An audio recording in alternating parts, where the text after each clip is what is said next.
வணக்கம். நமது டிஜிட்டல் உலகை இயக்கும் கண்ணுக்கு தெரியாத தொழில்நுட்பங்களை பற்றி இந்த ஸ்பெஷல் எக்ஸ்பிளைனரில் சுருக்கமாக பார்ப்போம் நாங்க. கூகுள் மேப்ஸ் எப்படி ஷார்ட்கட்டை கண்டுபிடிக்கிறது அல்லது போட்டோக்கள்ல நண்பர்களை ஃபோன் எப்படி தானாவே டேக் செய்கிறதுன்னு யோசிச்சிருக்கீங்களா? இதுக்கு பின்னாடி இருக்கிறது ஏஐ தாங்க. அதாவது மனுஷ மூளை மாதிரியே சிந்திச்சு முடிவெடுக்கும் ஆர்டிஃபிஷியல் இன்டெலிஜென்ஸ்.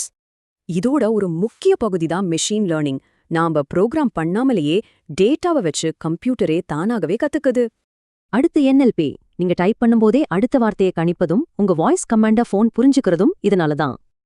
ஏஐ மூலமா நமக்கு பிரமிப்பூட்டும் அனுபவங்களும் கிடைக்குது. அதுதான் வர்ச்சுவல் ரியாலிட்டி மற்றும் ஆக்மெண்டட் ரியாலிட்டி. சிம்பிளா சொல்லணும்னா VR உங்களை முற்றிலும் புது உலகத்துக்கே கூட்டிட்டு போகும். ஆனா AR நிஜ உலகத்துல டிஜிட்டல் தகவல்களை காட்டும். சாஃப்ட்வேரை தாண்டி நிஜ உலகத்துக்கு வருவோம். இந்த கம்ப்யூட்டர் மூளைக்கு ஒரு உடம்பை கொடுத்து வேலை வாங்குறது தான் ரோபோட்டிக்ஸ். இவங்க தான் சோஃபியா. ஏஐ மற்றும் ஃபேஷியல் ரெகக்னிஷன் தொழில்நுட்பம் மூலமா மனுஷங்க மாதிரியே முகபாவனைகளை வெளிப்படுத்தும் ஹியூமனாய்ட் ரோபோட். அதே போல நாசாவின் மார்ஸ் ரோவர் மாதிரியான ரோபோக்களும் இருக்கு. இவை செவ்வாய் கிரகத்தையே ஆராய்ச்சி செய்ய வடிவமைக்கப்பட்ட சக்கர வாகனங்கள்.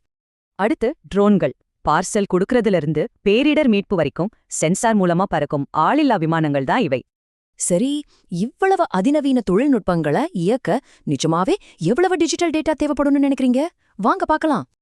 நம்புங்க, ஒவ்வொரு நாளும் நம்ம இணையத்தை பயன்படுத்தும் போது 2.5 குவின்டிலியன் பைட்ஸ் அளவிலான டேட்டா உருவாகுது. பிரம்மாண்டமா இருக்குல்ல? இந்த அளவுக்கு அதிகமான சிக்கலான தகவல்களின் மலைக்குவியால தான் நம்ம பிக் டேட்டா அப்படின்னு சொல்றோம். இந்த பிக் டேட்டாக்கு 5 முக்கியமான குணங்கள் இருக்கு: பிரம்மாண்ட அளவு, அதீத வேகம், வெரைட்டி, நம்பகத்தன்மை மற்றும் மதிப்பு.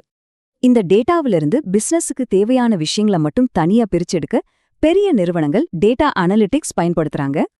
இப்போ ஒரு நிமிஷம் யோசிங்க. உங்க வீட்டு ஏசி, மைக்ரோவேவ் எல்லாம் கம்ப்யூட்டர் நெட்வொர்க்ல எனர்ஜி எப்படி இருக்கும்? அதுதாங்க இன்டர்நெட் ஆஃப் திங்ஸ், அதாவது IoT. இதன் மூலமா உங்க போனை வச்சு வீட்டு பொருட்களை எங்கிருந்தாலும் கட்டுப்படுத்தலாம். இதையெல்லாம் சாத்தியமாக்குற முக்கியமான ஹீரோ சென்சார்கள் தான். இவை சுற்றுப்புறத்துல நடக்கிற மாற்றங்களை தொடர்ந்து கவனிச்சுக்கிட்டே இருக்கும். உதாரணமா, ஆக்சிலரோமீட்டர் உங்க போன் எந்த திசையில இருக்குன்னு கண்டுபிடிக்கும். கைரோஸ்கோப் உங்க கையின் அசவை அப்படியே ட்ராக் செய்யும். AI, பிக் டேட்டா, IoT எல்லாம் சேர்ந்து நம்ம உலகையே மாத்துது. இப்ப சொல்லுங்க, உங்க ஊரை ஸ்மார்ட் சிட்டியா மாத்த உங்ககிட்ட என்ன ஐடியா இருக்கு?